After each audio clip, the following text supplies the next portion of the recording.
त्या गोष्टीच्या निमित्तानं सांगली लोकसभा मतदारसंघामध्ये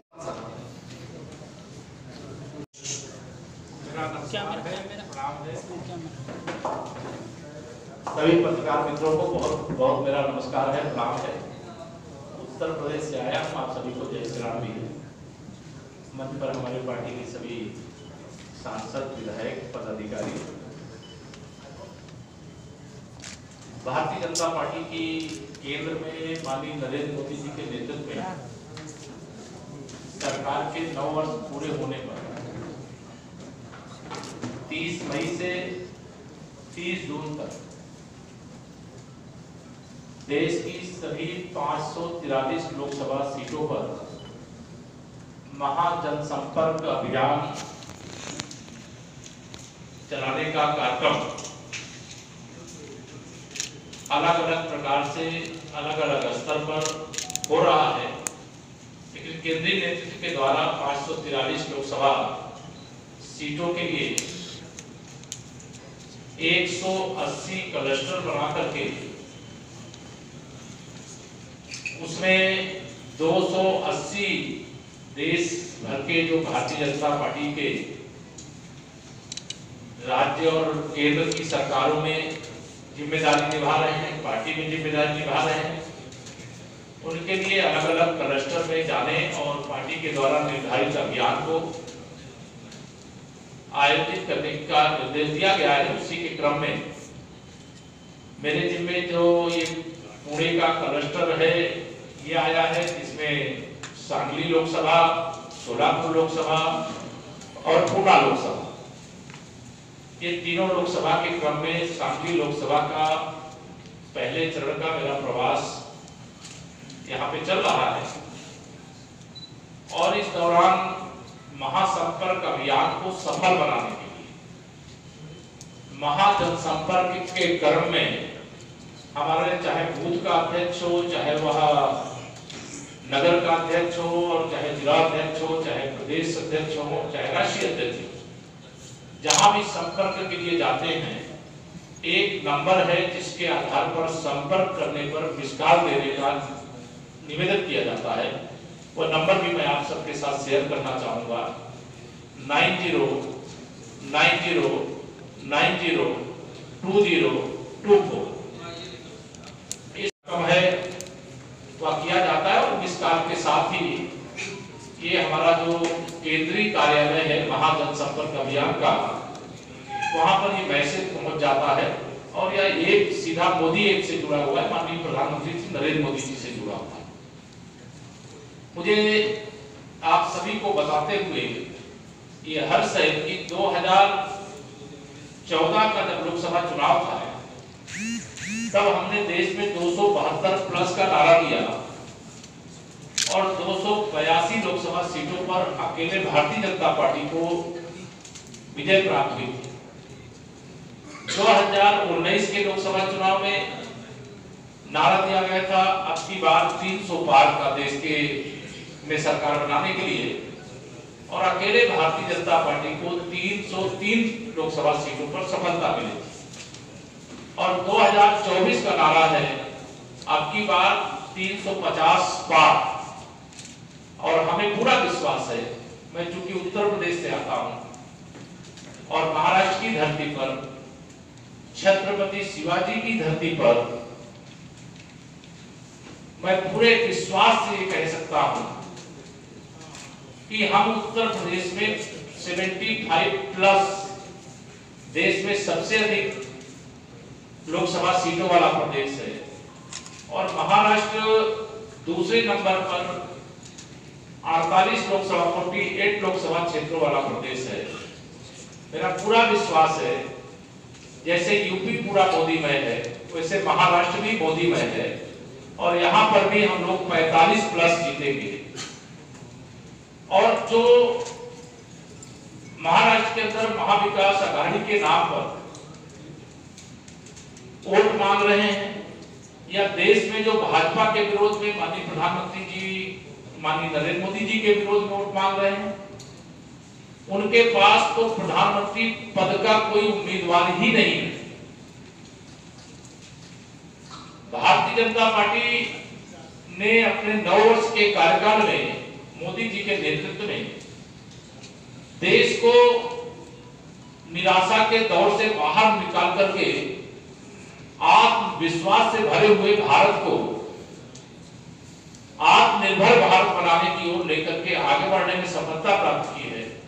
डंका बज रहा है और जैसे हिंदुस्तान में मोदी जी आगे बढ़ो, पूरा हिंदुस्तान आपके साथ में है। आज पूरी दुनिया के अंदर कि मोदी जी आप बताओ हमें क्या करना है, मोदी जी बता देते हैं कि 21 जून को संयुक्त राष्ट्र संघ के माध्यम से दुनिया के हर देश में योग दिवस मनाया जाए। वह योग दिवस भी मनाया जाता है। भारत की अर्थव्यवस्था जो अर्थशास्त्रियों के हाथ में जब देश था तो गर्त में जब अर्थव्यवस्था जा रही थी, लेकिन माननीय मोदी जी के अगुवाई में हमारे देश की अर्थव्यवस्था 5वें नंबर पर पहुंच गई है। भारतीय जनता पार्टी ने जो अपने वैचारिक मुद्दे लिए थे कि हम अगर सत्ता में आएंगे तो जम्मू कश्मीर से धारा 370 हटाएंगे, उसको हटाने में कामयाबी हमें मिली है और देश का समर्थन भी मिला है। अयोध्या में रामलला की जन्मभूमि पर भव्य मंदिर निर्माण में हम सहयोग करेंगे। आज हम गर्वपूर्वक ये कह सकते हैं कि रामलला का भव्य मंदिर निर्माण का कार्य प्रगति पर है और यह भी हमारी एक शानदार उपलब्धि है। देश आज प्रगति के पथ पर आगे बढ़ रहा है और जो विरोधी हैं, विशेष तौर से मैं कांग्रेस को अगर कहूं, यूपी से आता हूं वहां तो कांग्रेस लुप्त हो गई, लेकिन महाराष्ट्र में महाराष्ट्र आघाड़ी के माध्यम से जो कहीं कुछ बची है और देश में भी उनके नेता श्री राहुल गांधी जी माननीय प्रधानमंत्री जी के प्रति, देश के प्रति, भारतीय जनता पार्टी के प्रति जब भारत की सीमा से बाहर जाते हैं तो जहर उगलने का काम करते हैं। उनको जो कहना है, हमारा देश एक लोकतांत्रिक देश है, यहाँ अलग अलग विचारधारा के लोग चुनाव लड़ते हैं, कोई जीतता है कोई हारता है।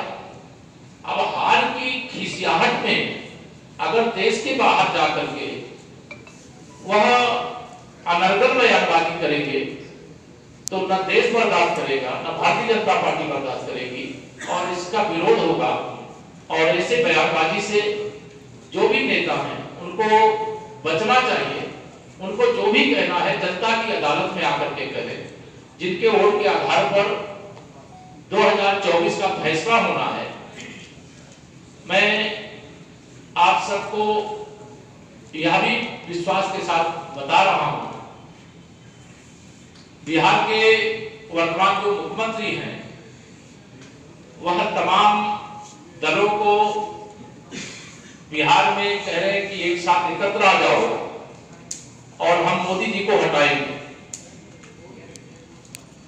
चाहे कांग्रेस हो, चाहे जनता दल यू हो, चाहे यहाँ पर महाविकास आघाड़ी हो, चाहे देश के जो दूसरे कई राज्य हैं जहां भाजपा विरोधी राजनीति करने वाले दल हैं, मुद्दा भी नहीं है, उनके पास नेता भी नहीं। वह प्रदेशों को चलाने में सक्षम नहीं है और देश को चलाने के लिए भारतीय जनता पार्टी के विरोध में देश का माहौल खराब करने की कोशिश कर रहे हैं। जैसे महाराष्ट्र के अंदर चुनाव 2024 का लोकसभा जो होने वाला है, सुनिश्चित पराजय देख करके महाराष्ट्र के अंदर ये महाविकास आघाड़ी से जुड़े हुए दलों के द्वारा माहौल खराब करने का भी प्रयास किया जा रहा है। लेकिन हमें विश्वास है कि महाराष्ट्र में भारतीय जनता पार्टी गठबंधन की सरकार है और माहौल खराब करने वालों का पता लगा लिया जाएगा, उनके खिलाफ कठोर कार्रवाई की जाएगी। हम सांगली सहित महाराष्ट्र भी जीतेंगे, उत्तर प्रदेश का मैंने बता ही दिया है, देश भी जीतेंगे और माननीय नरेंद्र मोदी जी हिंदुस्तान के प्रधानमंत्री के रूप में मई 2024 में जो भी तिथि आएगी फिर वह शपथ लेंगे और भारत तो विश्व गुरु बनेगा। भारत तो विश्व का की सबसे जो अब 5वें नंबर पर है, पहले नंबर की अर्थव्यवस्था बनने की ओर आगे हैं और हर दिशा में हमारा देश आगे बढ़ेगा, मोदी जी के नेतृत्व बढ़ेगा। आप नहीं, ऐसा नहीं है। हम तो 2014 में भी 272 प्लस भाजपा के लिए मांगे तो 282 देश की जनता ने दिया। 300 पार मांगे तो 303 दिया। तो जनता ये जानती है कि अगर कड़े और बड़े और देश हित में कोई फैसले लेने हैं तो जो सहयोगी दल हैं वो सरकार का हिस्सा भी है, लेकिन भारतीय जनता पार्टी को अकेले दम पर भी बहुमत रहना चाहिए। हम सबका साथ सबका विकास करने वाले हैं और भारतीय जनता पार्टी या राष्ट्रीय जनतांत्रिक गठबंधन मजबूती से देश के अंदर कई राज्यों में चुनाव लड़ता है, जीतता है और सरकार चला रहा है और शानदार चला रहा है। आपकी भूमिका क्या है उसके बारे में? देखिए, हम जाति जनगणना के विरोध में नहीं है। जाति जनगणना की जो बात करते हैं वह स्वयं जाति न्याय करने का उनके पास हिम्मत नहीं है। और जाति जनगणना की बात करने वाले अगर जाति न्याय किए होते तो जाति जनगणना की बात नहीं करनी पड़ती। जिन्होंने देश में 60 साल शासन किया, देश को बर्बाद किया, देश में भ्रष्टाचार को बढ़ावा दिया, देश में आतंकवाद को बढ़ावा दिया, देश के बड़े भूभाग को चीन के हाथ गंवाने का काम किया, देश की राजनीति को तुष्टीकरण की आग में झोंकने का काम किया, उनको इस प्रकार की बात करने का नैतिक अधिकार नहीं है। माननीय नरेंद्र मोदी जी के नेतृत्व में सबका साथ सबका विकास, सबका विश्वास और सबका प्रयास के अंतर्गत पूरे आंकड़े हैं, मैं आपको उपलब्ध करा दूंगा, और डेटा है। 4 करोड़ गरीबों को घर देने का काम किया गया जिनके पास रहने का घर नहीं था। 11 करोड़ घरों तक नल से जल, पाइपलाइन से अमीर गरीब अगड़ा पिछड़ा दलित का भेद किए बगैर पानी पीने का पहुंचाने का काम किया गया। हर किसान को सम्मान निधि दिया जा रहा है जिनके पास अपना भूखंड है, अपना खेत है, और उसमें कोई जातीय आधार पर भेदभाव नहीं है। 80 करोड़ देशवासियों को प्रधानमंत्री गरीब कल्याण अन्न योजना के माध्यम से राशन उपलब्ध कराया जा रहा है। 11 करोड़ से अधिक माताओं बहनों को प्रधानमंत्री उज्ज्वला योजना के अंतर्गत गैस का कनेक्शन देने का काम किया गया। 50 करोड़ से अधिक लोगों को प्रधानमंत्री आयुष्मान भारत योजना के अंतर्गत परिवार के कोई भी सदस्य 5 लाख रुपए तक का इलाज करा सके या सुविधा प्रदान करने का काम किया गया। और मैं डेटा बहुत है, वो मैं चाहूंगा हमारे यहाँ के पार्टी के सब वरिष्ठ नेता, सांसद जी, विधायक जी, जिला अध्यक्षगण उसे उपलब्ध करा देंगे। मैं बताऊंगा, मेरे पास पूरा डेटा है, लेकिन उसको बहुत देर तक आपको बताना पड़ेगा। किसी मुकदमे का वांछित तो अगर हत्या होती है तो गलत है, मैं इस बात को मानता हूं, लेकिन ऐसे किसी भी मामले की जांच के लिए आयोग गठित है, एसआईटी गठित है। उस आयोग और एसआईटी के माध्यम से सच्चाई सामने आएगी। हमारा प्रयास, हमारी सरकार का प्रयास योगी आदित्यनाथ जी की अगुवाई में यही है कि जो अपराधी है उसके खिलाफ ठोस पैरवी करके कानून के माध्यम से, न्यायालय के माध्यम से उसे सजा दिलाएं। कोई उम्र कैद की सजा पा रहा है, कोई फांसी की सजा पा रहा है, हमारा विश्वास कानून के माध्यम से अपराधियों को सजा दिलाने में है। लेकिन सरकार की ब्रिजभूषण के ऊपर कार्रवाई नहीं हुई है जी। ब्रिजभूषण के ऊपर अभी तक जांच चल रही है। वो तो देखिए, जांच कोई चल रही है तो जांच में मैं कोई हस्तक्षेप करूं या कोई भी हस्तक्षेप करे वो उचित नहीं है, लेकिन जांच की आंच किसी के पास पहुंचेगी तब कार्रवाई ना हो तब सवाल होगा। लेकिन दूसरी बाजू में आपने ये स्टेटमेंट किया था कि नए भारत का नया यूपी है इनकाउंटर के बाद, तो इनकाउंटर का भी आप समर्थन करते हैं? देखिए, इनकाउंटर को आप पहले समझ लीजिए, मैं इनकाउंटर वो परिस्थितियों पर निर्भर करता है। अगर अपराधी हमारे पुलिस के जवान पर गोली चलाता है और पुलिस अपने बचाव में गोली चलाती है तो उसमें हमारे कई पुलिस के लोग भी बहुत बुरी तरह से घायल हुए, मारे भी गए हैं और अपराधी भी मारे गए हैं। तो इस पर मैं ये मानता हूं कि अपराध मुक्त उत्तर प्रदेश बनाने के लिए और भ्रष्टाचार मुक्त उत्तर प्रदेश बनाने के लिए, गुंडों माफियाओं के खिलाफ कार्रवाई करने के लिए कोई झिझक किए बगैर कानून के दायरे में जो कार्रवाई होनी चाहिए, जो पुलिस को अधिकार है वो अधिकार का अपना प्रयोग करने पर रोक नहीं है, छूट है। लेकिन कोई जो विरोधी दल जिनके पास मैंने कहा मुद्दा नहीं है, इस प्रकार की मनगढ़ंत रचनाएं रचते हैं। कोई भी सरकार होती, किसी भी सरकार में मुठभेड़ होती है, मुठभेड़ में पुलिस भी मारी जाती है, अपराधी भी मारे जाते हैं। अगर उत्तर प्रदेश में ज्यादा मुठभेड़ हुई है, ज्यादा अपराधी मारे गए हैं, तो वो मुद्दा बनाने का प्रयास करते हैं क्योंकि उनके पास, विरोधी दल के पास मुद्दा ही नहीं है। हम खिलाड़ियों का सम्मान करते हैं, और जब तक जांच चल रही उस पर हम कोई टिप्पणी नहीं करेंगे। देश में महंगाई बढ़ रही है, आपकी क्या राय? देखिए, महंगाई देश की दृष्टि से जब आप सवाल करें तो दुनिया के बाकी देशों के साथ तुलना करना चाहिए। और महंगाई बढ़ रही इसको हम स्वीकार करते हैं, लेकिन महंगाई के संकट का सामना करने के लिए मैंने जो अभी उदाहरण के तौर पर 80 करोड़ देश के गरीबों को प्रधानमंत्री गरीब कल्याण अन्न योजना का राशन दिया जा रहा है, अनेक प्रकार की उनको सुविधाएं उपलब्ध कराई जा रही हैं, लेकिन दुनिया की तुलना में भारत की महंगाई का आप आकलन करेंगे तो, लेकिन जब आप मेरा बयान छापिएगा तो जो भी दुनिया के जो संपन्न देश उनसे तुलना करिएगा, चाहे विकासशील देश है उनसे तुलना करिएगा। केवल महंगाई नहीं बढ़ रही केशव प्रसाद करिएगा, ऐसा नहीं करना है।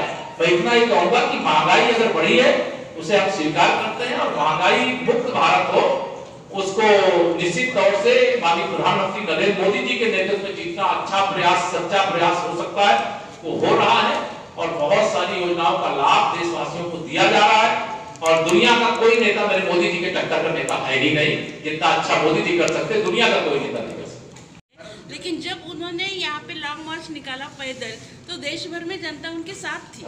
रहे जनता, हम कहाँ पे रहे? लोकतंत्र यहाँ जो कहना है कहें, यहाँ लॉन्ग मार्च निकाले, मिनी मार्च निकाले, हम उसका विरोध कहाँ कर रहे हैं? वो तो निकाले ना, उनके जाए जनता के बीच में अपनी बात कहें। अगर जनता उनको पसंद करेगी तो वोट देगी, लेकिन देश के बाहर जाने के बाद हर भारतवासी होता है। देश के बाहर भारत माता की जयकारा होना चाहिए, तिरंगे का मान और सम्मान होना चाहिए। भारत के प्रधानमंत्री केवल भाजपा के नेता नहीं है, देश के 150 करोड़ लोगों के प्रधानमंत्री हैं और उनके प्रति कहीं पर भी जहर उगलने का जो काम करता है उसकी सजा जब जनता की अदालत में मुकदमा जाएगा तो जरूर उनको मिलेगी। ये जनता की सेवा के पर आता है, देश के लिए ईमानदारी से काम के आधार पर आता है। जनता हमारे से उत्तर प्रदेश का मैं उदाहरण दे दूं आपको, 2019 में भाजपा के विरोध में उत्तर प्रदेश के सभी जो शक्तिशाली दल थे, सपा, बसपा, कांग्रेस, महाराष्ट्रीय लोक दल है, सब एक हो गए और हमने चुनाव सभी सीटों पर लड़ा अपने गठबंधन के साथ। 51% वोट प्राप्त किए, 64 सांसद हमारे जीते। अब तो 2 और बढ़ गए, 66 हो गए और इस समय का जो माहौल है तो 80 की 80 सीटें जीतने की उम्मीद है। यही पॉलिसी महाराष्ट्र में इंप्लीमेंट करने के लिए आपने शिवसेना को हटाया साइड में।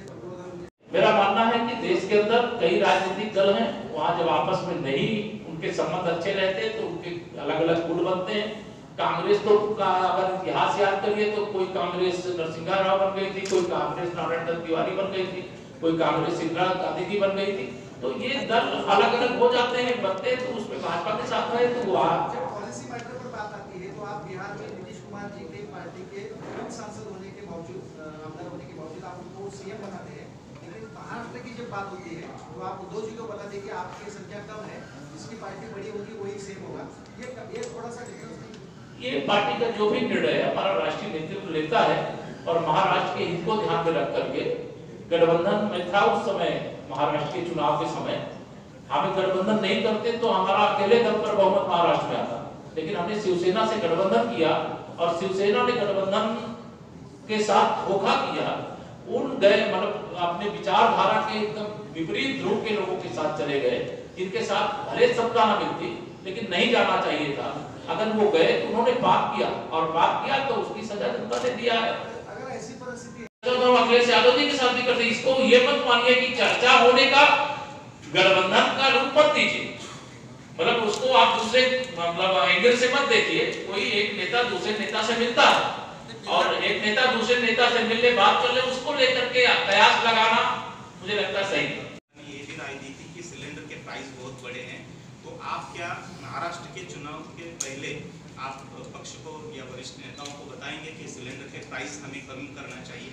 देखिए, आप इतना भरोसा रखिए कि माननीय प्रधानमंत्री श्री नरेंद्र मोदी जी का कनेक्ट देश की जनता के साथ सीधे, और कर्नाटक के चुनाव को जीत को उस एंगल से मत जोड़िएगा।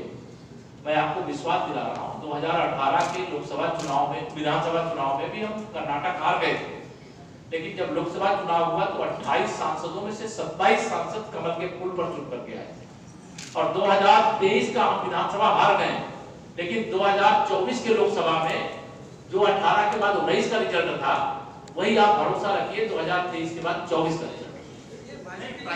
सवाल। आज आप मोदी जी का नाम लेते हैं, कल किसी प्लेस के लिए योगी जी की तैयारी चल रही है।